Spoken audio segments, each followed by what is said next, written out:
My parents are Jamaican immigrants and both have a multiracial background. They're Jamaican, but my genetic makeup is West African, European, Asian. For me, I didn't really have family that was in entertainment. I didn't really grow up with an uncle that's a TV writer or something, so I didn't even know that it was possible at all. I slowly learned more about it and ended up here. I want people to not be discouraged by the fact that they don't have a legacy in Hollywood that's bringing them in. Once I started getting serious about stand-up, I got a better handle on word economy and making jokes punchier, which translated well to Twitter. Whatever I'm writing has seemed to be about something I don't feel I could freely express in my everyday life, and stand-up is a really effective medium for getting people to hear exactly the things and viewpoints that they normally don't want listened to. You want young people to vote. Make Election Day a national holiday. I went to Catholic schools my entire life and never had anything close to a cis-heterosexual sexual education, let alone a queer one. Everything I learned was trial and error, or the internet, or talk sex with Sue Johansson. I just try to do things that make me excited. If I can find a way to surprise myself, then that's when I'm really excited to share something and really can stand behind it. That is what I got into comedy for, to be able to challenge myself and just grow as a comedian and find new ways to be funny. There's an infectiousness to comedy. It's meant to be shared and spread. So I feel like any message that you're talking about through the vehicle of comedy is going to get further than if you just straightforwardly said it. Twitter is comedy writing. It's one-liners that give way to fully fleshed out thoughts. I definitely post a lot of memes and content that's isolated to Twitter that I wouldn't be able to do on stage, because a live crowd doesn't have that same frame of reference. Living and performing in New York has allowed me to try my weirder and more experimental things. I've been doing some acting, writing classes, and taking a holistic approach so I can actually be good at this craft. But ideally, I'd eventually want to get my own show and make my Atlanta or my Master of None, whatever that would look like in whatever media landscape that would best suit it. I use Twitter as a writing tool a lot. Developing a following and maintaining that is so much free labor just for the love of it. I never feel like it'll be something where like, I've got it.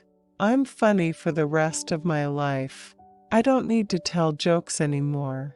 I just am comedy. When I started out in stand-up, I was already used to speaking in front of people, how to project, control my voice, a lot of learning curves I had overcome. I think we're past the point in entertainment where you can have one thing and explode. If you have one thing, people ask, all right, what else? You have to be multi-hyphenate. My favorite topical tweets are the ones that put a tweet in context so it illuminates a deeper truth or societal trend.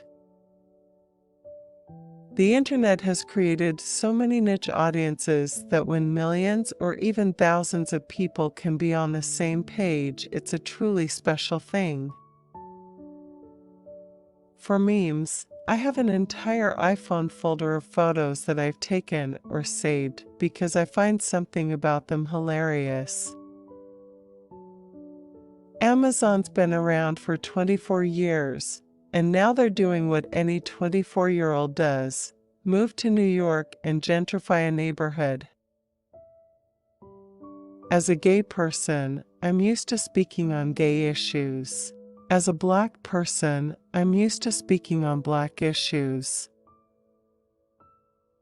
Voting is designed for old people. Why do we still use paper to vote? Paper is over. One time I spent more than $40 on groceries, and my bank thought someone stole my debit card. On a 1 to 10 scale, I don't think that I could model, but I could definitely end a Republican senator's career. Seriously, you can't talk socialism in America without going to the OG, Senator Bernie Sanders. Fact check. The examples of failed socialism that critics use are not socialist democracies, but authoritarian states led by corrupt, ruthless, and paranoid dictators. But I do have one real problem with socialism. I like money. Is socialism still for me if I'm a millennial millionaire? I love St. Vincent. She is like our queer rock goddess, and that's so needed. I love Mickey Blanco. I think pop music was going through a phase where it was like pop, but dancehall, or pop, but R&B. But, no, I just want a pop song. I'm friends with Kalani, she's a LGBTQ icon. I don't need a driver's license. My Uber driver needs a driver's license. After the Fallon set, I had a lot of queer people message me about how much it meant to see a queer perspective on late-night TV. The urge to push the concept of sex and sexuality into the fringes of the human experience is so bizarre to me. I accomplished a lot in 2017 that I dreamed of: a late-night set, TV writing gig, a speaking movie role. Nothing screams I'm desperate for attention like tweeting in all caps.